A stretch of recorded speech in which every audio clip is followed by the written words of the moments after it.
नमस्कार, जुड़िए गुरुकुल गांव यूट्यूब चैनल के साथ। इस यूट्यूब चैनल के माध्यम से हम एक ऐसी एजुकेशनल सीरीज तैयार कर रहे हैं जो सही मार्गदर्शन व रणनीति के साथ यूपीएससी व यूकेपीएससी जैसी प्रतियोगिता परीक्षाओं में सफल बनने में सहायक सिद्ध होगी। तो चलिए शुरू करते हैं। तो इस सीरीज की स्टार्टिंग हम कर रहे हैं किससे? ज्योग्राफी विषय से। ज्योग्राफी विषय से आप सभी को विदित है कि ज्योग्राफी में या किसी परीक्षा में ज्योग्राफी में से लगभग 100 में से 10 से 20 प्रश्न ज्योग्राफी विषय से पूछे जाते हैं। इस सीरीज के माध्यम से जब हम इस सीरीज को आप एंड कर देंगे तो इस सीरीज के बाद आप 100% प्रश्नों में से लगभग 85% से 90% तक क्वेश्चन सॉल्व करने की क्षमता रखेंगे। जो 15% या 10% का जो हम डिफरेंस बता रहे हैं वो आपको देखो खुद ही मेहनत करनी पड़ेगी। ये करंट अफेयर से आपको जोड़ना पड़ेगा। जो हम पढ़ने वाले हैं इसमें स्टैटिक ज्योग्राफी है। स्टैटिक ज्योग्राफी से जितने भी प्रश्न रहेंगे वो लगभग हम इस सीरीज में पूरा करने का प्रयास करेंगे। तो आप सभी को पता है जो ज्योग्राफी शब्द है वो शब्द मिलकर बना है किसके? जियो प्लस ग्राफूस से। जहां जियो का अर्थ क्या होता है? पृथ्वी, और ग्राफूस का मतलब क्या होता है? वर्णन करना। तो जिस विषय में पृथ्वी का वर्णन किया जाता है वो क्या कहलाता है? आपका ज्योग्राफी कहलाता है। अब हम सभी को भी देता है जी इस पृथ्वी पर रहते कौन है? मानव। तो मानव के निवास के रूप में ज्योग्राफी में पृथ्वी का वर्णन किया जाता है। तब धीरे धीरे करके मानव ने यहाँ के संसाधनों का क्या किया? यूज किया। और इस पृथ्वी के संसाधनों का यूज करके हमने ज्योग्राफी के अंदर थोड़ी सी व्याख्या बढ़ा दी। वो व्याख्या क्या थी? हम आज वर्तमान समय में मानव और एनवायरनमेंट के अंतर संबंधों का भी अध्ययन करने लगे, ज्योग्राफी के अंतर्गत करने लगे। अब इस संबंधों के अध्ययन के चलते ज्योग्राफी में 3 तरह की विचारधाराएं सामने आई, जिसे कहते हैं भूगोल में पर्यावरण संबंधी विचारधारा। ये विचारधाराएं थी निश्चयवादी, संभववादी और नवनिश्चयवादी। निश्चयवादी जो विचारक थे या डिटर्मिनिज्म वाले जो विचारक थे वो संबंधित कहाँ के थे? जर्मनी के। इसलिए इसे जर्मन विचारधारा भी कहा गया।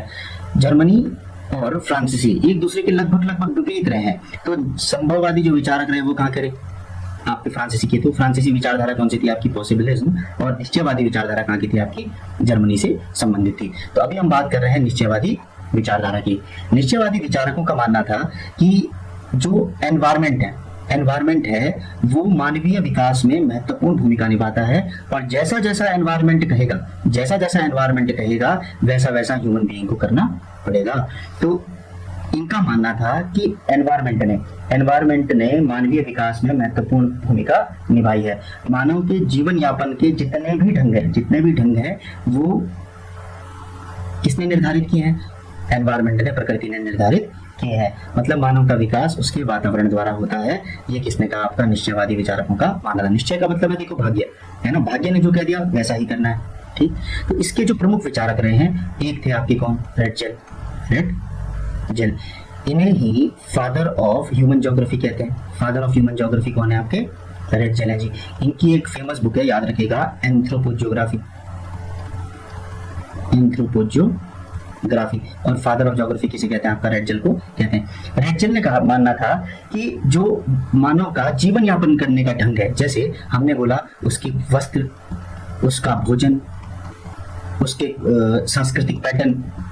सांस्कृतिक प्रतिरूप पैटर्न। तो भोजन हो गया, वस्त्र हो गया, सांस्कृतिक प्रतिरूप हो गया, आपका मकान हो गया, ये सब का निर्धारण कौन कर रहा है? एनवायरमेंट कर रहा है। मानव ने जैसा किया है वो अपने एनवायरमेंट के कहने पे किया है। जैसे अगर हम बोले भाई कि उदाहरण है वस्त्र है, तो सर्दियों में हम कैसे वस्त्र पहनते हैं? गर्म कपड़े पहनते हैं। गर्मियों में हमें ऐसे कपड़े पहनना पसंद है जिसमें गर्मी कम लगे। तो वस्त्रों का निर्धारण किसने कर दिया? एनवायरमेंट ने।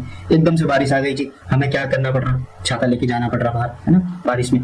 तो हमारे जितने भी सांस्कृतिक क्रियाकलाप है या हमारे जीवन के जितने भी कार्यकलाप है वो सबको निर्धारित कर रहा है, एनवायरमेंट निर्धारित कर रहा है। इसीलिए निश्चयवादी विचारकों ने मानव की तुलना में प्रकृति को ज्यादा महत्व दिया है। या देखिए, अगर मकान के प्रतिरूप है, किसी शीत क्षेत्र में जो मकान है वो ढालनुमा बनाए जाते हैं। भाई अगर सीधा बनाया ढाल तो अगर इसमें बर्फ पड़ गई तो छतों को क्या हो सकता है? नुकसान हो सकता है। तो इसीलिए इन्होंने क्या किया? इसे ज्यादा महत्व दिया। किसको? एनवायरमेंट को। तो एनवायरमेंट ही क्या कर रहा है? एनवायरमेंट ही मानव के जीवन को निर्धारित करने का काम कर रहा है। इसके जो प्रमुख दूसरे विचारक थे उनका नाम क्या था? दूसरे जो विचारक थे उनका नाम था रिटर। रिटर की एक फेमस बुक है अर्धकुंडे, अर्धकुंडे याद रखिएगा ये बुक है। तो रिटर की जो फेमस बुक है अर्धकुंडे, और ये भी क्या विचारक थे आपके, निश्चयवादी विचारक थे, और सबके सबके जर्मनी से संबंधित है, इसलिए जर्मन विचारधारा भी कहा जाता है। इनकी इसमें एक और इम्पोर्टेंट विचारक है, उनका नाम है कुमारी सेम्पुल।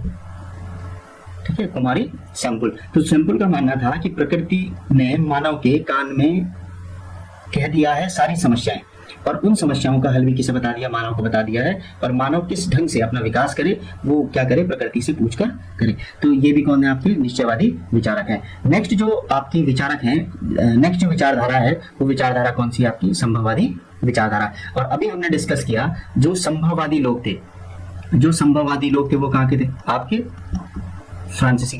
तो संभववाद क्या शब्द है, संभववाद, पॉसिबिलिज्म।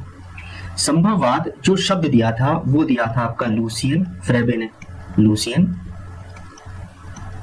फ्रेबे। तो इंपॉर्टेंट पॉइंट है, संभववाद शब्द किसने दिया, लुसियन फ्रेबे ने। जबकि इस विकास, इसकी व्याख्या करने का प्रयास वो किया था आपका विडाल डी ब्लास। तो इस विचारधारा की व्याख्या करने का प्रयास किया विडाल डी ब्लास। देखो भाई आप अगर मध्य 20वीं शताब्दी की बात करेंगे, जैसे हमने कहा 20 जुलाई 1969 को मानव कहाँ पहुंच गया, चंद्रमा पे पहुंच गया, तो मानव की कहीं ना कहीं प्रकृति पर विजय प्राप्त दिखाई देती है। तो विडाल डी ब्लास का मानना क्या था कि एनवायरमेंट की तुलना में ह्यूमन बीइंग क्या है, ज्यादा महत्वपूर्ण है, क्योंकि जो एनवायरमेंट है, एनवायरमेंट ने मानव को कई संभावनाएं दी है, ए बी सी डी, इसमें से उसे क्या चयन करना है वो मानव की बुद्धिमत्ता पर निर्भर करता है। तो मानव क्या चयन करेगा वो उसकी बुद्धिमत्ता है। जैसे हमने एक उदाहरण से समझा कि मानव को भाई भूख लगी थी, तो भूख लगी है तो नॉन वेजिटेरियन भी खा सकता है, वेजिटेरियन भी खा सकता है, वो फास्ट फूड भी खा सकता है, और वो फल फ्रूट भी खा सकता है। तो इन संभावनाओं में से वो क्या चयन कर रहा है, भाई प्रकृति ने तो सिर्फ संभावना नहीं है, पॉसिबिलिटी, वो चयन क्या कर रहा है, वो किस पर निर्भर कर रहा है, मानव पर।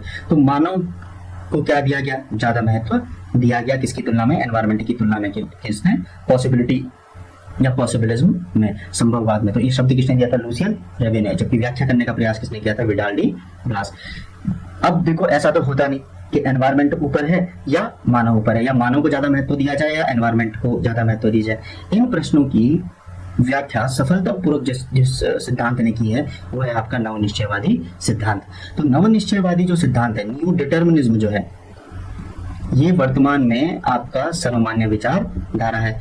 इस विचारधारा को देने का जो प्रयास किया वो किया था ग्रिफिथ टेलर ने, ग्रिफिथ टेलर।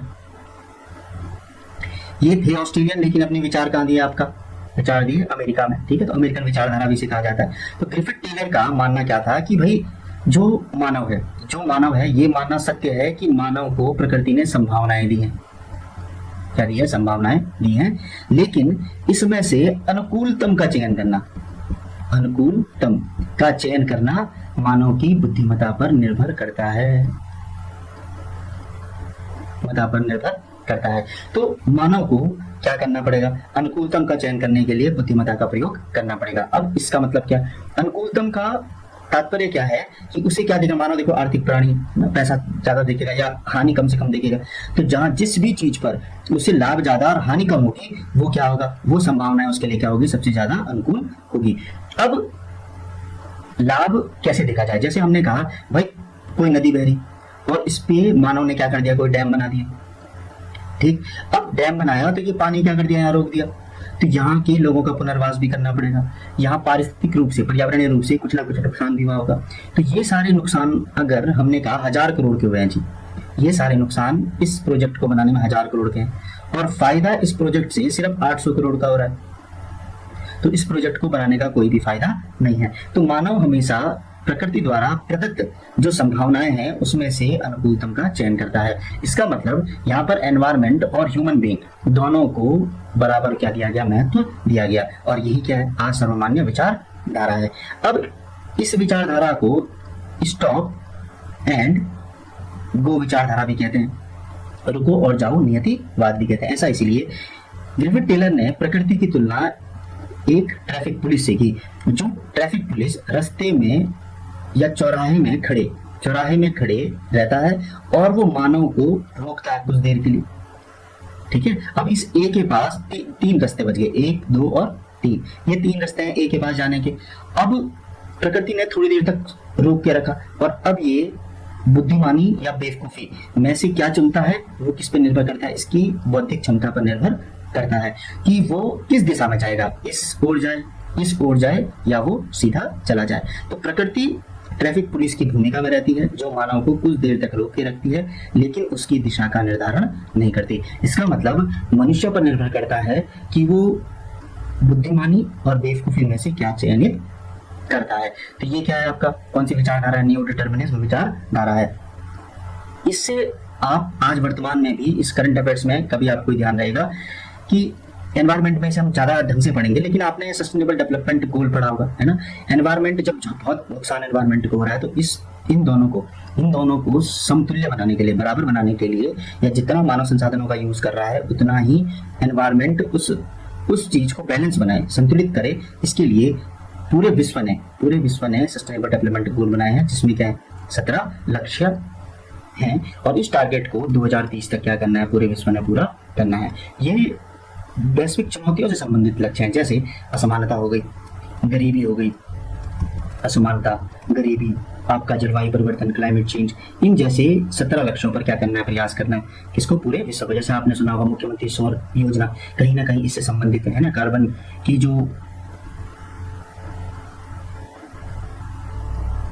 जो धरती में बढ़ता जा रहा है उसे क्या है, रोकने का प्रयास किया जा रहा है, जिससे सौर ऊर्जा से, है ना। नेक्स्ट, इस एसडीजी गोल्स के जो लक्ष्य है कितने हद तक पूरे कौन विश्व कर रहा है, कौन नंबर पे, इसके लिए आंकड़े जारी करता है यूनाइटेड नेशन स्टैटिकल डिपार्टमेंट। तो यूएनएसडी ने इस बार 2025 में आप सभी को विदित होगा कि भारत को कौन सा स्थान दिया है, 99वां स्थान दिया है। तो अभी तक हमने जो पढ़ा वो क्या थे, पर्यावरण संबंधी विचारधाराएं थी। तो पर्यावरण से संबंधित जो विचारधाराएं थी वो थी एक निश्चयवादी, संभववादी और नवनिश्चयवादी, और इससे संबंधित हमने जितने प्रश्न थे वो भी सब देख लिए। नेक्स्ट कुछ इंपॉर्टेंट पॉइंट होते हैं जो अक्सर पूछ लिए जाते हैं, जैसे हिकेटियस को फादर ऑफ ज्योग्राफी कहते हैं। भूगोल के पिता कौन है आपके, हिकेटियस। इनका कार्य तटों पर आधारित था तो इनका कार्य कहलाता है पेरिप्लस, तटीय सर्वेक्षण से संबंधित कार्य कहलाता है। इनकी एक फेमस बुक है जैस पेरियोडस, ये भी किसकी बुक है आपकी, हिकेटियस की बुक है। नेक्स्ट है इरेटोस्थेनीज। फादर ऑफ ज्योग्राफी कौन है, हिकेटियस, लेकिन ज्योग्राफी शब्द सबसे पहली बार किसने दिया, तो इरेटोस्थेनीज ने। इनकी फेमस बुक है ज्योग्राफी का। लेकिन हिकेटियस को फादर ऑफ ज्योग्राफी इसलिए कहते हैं कि इन्होंने जितना भी दुनिया का असॉर्टेड नॉलेज था, जो बिखरा पड़ा नॉलेज था, उसको सिस्टम से करने का काम किसने किया था, हिकेटियस ने। और ज्योग्राफी शब्द किसने दिया आपका, इरेटोस्थेनीज ने। ऐसे ही एनेक्सिमेंडर थे। एनेक्सिमेंडर ने आपका मानचित्र को मापक के स्केल के आधार पर बनाने का प्रथम प्रयास किसने किया था, एनेक्सिमेंडर ने। मैप स्केल पे बनाया। मार्टिन ग्रेहम बहुत इंपॉर्टेंट है, ग्लोब निर्माता किसे कहते हैं, मार्टिन ग्रेहम। कुछ प्रश्न और देख लेते हैं, जैसे किताब उल हिंद, भारत का भूगोल, किताब उल हिंद के लेखक कौन है, तो ये है आपके अल बरूनी। कौन है आपके, अल बरूनी। ठीक। नेक्स्ट, पृथ्वी गोल है, किसने सबसे पहली बार बताया था, तो पृथ्वी गोल है, किसने सबसे पहली बार बताया था, वो थे पाइथागोरस। तो कुछ इंपॉर्टेंट पॉइंट ये आप क्या रखना, ध्यान रखिएगा। सफलता की दौड़ में उसी का जोड़ चल गया, बनाकर रास्ता जो भीड़ से निकल गया। तो इन्हीं बातों के साथ तैयारी के इस सफर को जारी रखने के लिए इस चैनल को सब्सक्राइब करें, वो बेल आइकन दबाना ना भूलें। धन्यवाद।